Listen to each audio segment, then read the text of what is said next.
What is up, peeps? So usually through Warzone and through the seasons, they don't really change the settings that much, right? So my settings are usually the same, but in season 5 settings, they actually changed two very important things that I'll show you guys how to utilize, which is the gas mask animation and the loadout selection thing, and a bunch of other things that I changed throughout. So in today's video, I'm gonna be showing you guys the best season 5 settings for Warzone on console. Ladies and gentlemen, let's jump right into this video. But before we start off, you already know, shout out to the Naughty Gang. If you guys want to be featured here, comment it down below. Now, with that being said, let's jump right into this video. So we're going to start off with the first things, which is the controller. And I did change quite a few things here. So for the BR layout, a lot of people ask me, what do I play on? I play on default flip because I do have paddles, so I don't need to be moving anything else.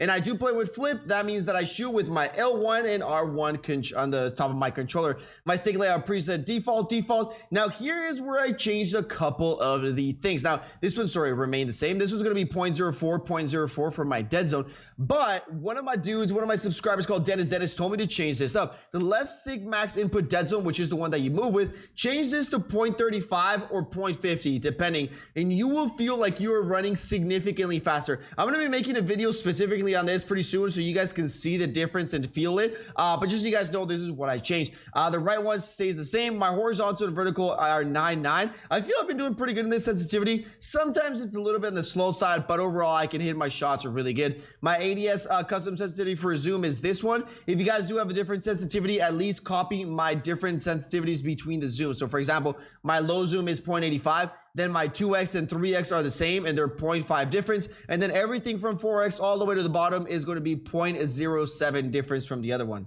Now here for my aim response curve type, I am playing on linear since I've made this switch. It just feels nice and smooth. Control vibration, I do play enabled. Now this is one of the important things. The gas mask is toggle only. So usually it would be disabled. If it's disabled, is the way that we're used to playing, right? Whenever you go into the gas, it puts it on. And if you step out of the gas, it takes it off. And a lot of people were angry about that. So the gas mask toggle is enabled. Now, if you're on console, I'm going to show you guys the best way to use it. So if you guys know, when you press bottom on your D-pad, you open up that little menu where you can see how many plates you have to drop money, drop plates, all that sort of things. Now, you can now see your gas mask there. So what you want to do to toggle it is you basically have to open your menu, scroll down to your mask and press square. So at the beginning, I was like, damn, this just takes way too long. You know, I'm going to start dying in here. So what I suggest you to do is once you're in those late stage scenarios where you can definitely get into the gas, preset that. So open your bottom menu and then pre-select your gas mask, because if you guys didn't know, when you open up your menu,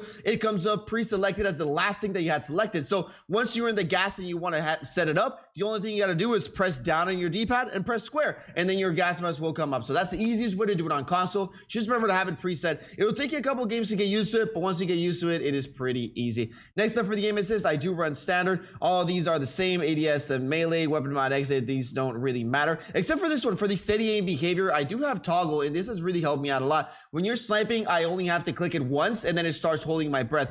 As per se, if you have it on hold, that means you have to hold your joystick to keep holding your breath, and it's just nice to have it on toggle. I don't know, it makes it nice and clean, easier to use. Somebody was asking me as well, how do I loot so fast on controller? Remember to use /reload behavior. Have this on tap to use. That means that whenever you tap square, it'll open boxes, get in, pick up stuff from the ground. Just make it a lot easier. And then your armor play behavior, remember to have this on apply on. Slide behaviors, what if you want to slide cancel faster? Remember to have this on tap. And then here for the tactical sprint, I have it on single tap. Automatic sprint, remember to have this on automatic tactical sprint as well. And then your parachute auto deploy, I have this disabled. Now for the graphics, I did change quite a few things. Remember, your camera movement and world motion blur, always have this at 0.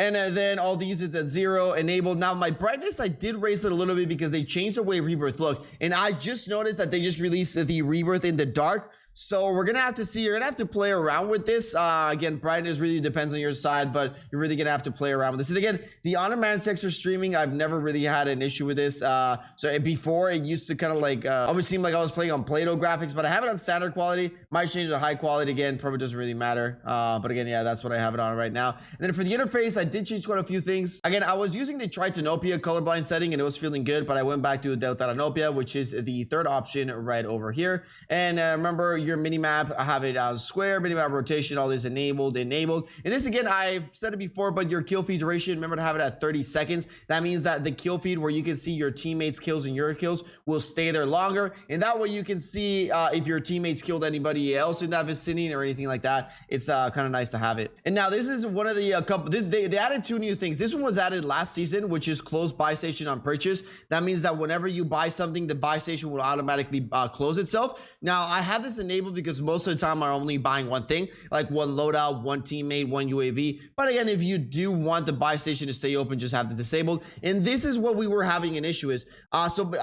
What it was before, it was when you open your loadout, whatever loadout you selected, if you died and you grabbed your loadout again, it would be pre-selected to the last one that you had, and even the one that you had selected in the pre-game lobby. But for some reason they changed it, and what it would do is that it would switch, it would always be on your top loadout. And now I hated this. So now if you like this setting where it always goes back to the top, have it enabled. If you want to have it like it was before so that it pre-selects whatever loadout that you've been using, then you must have this disabled. All right.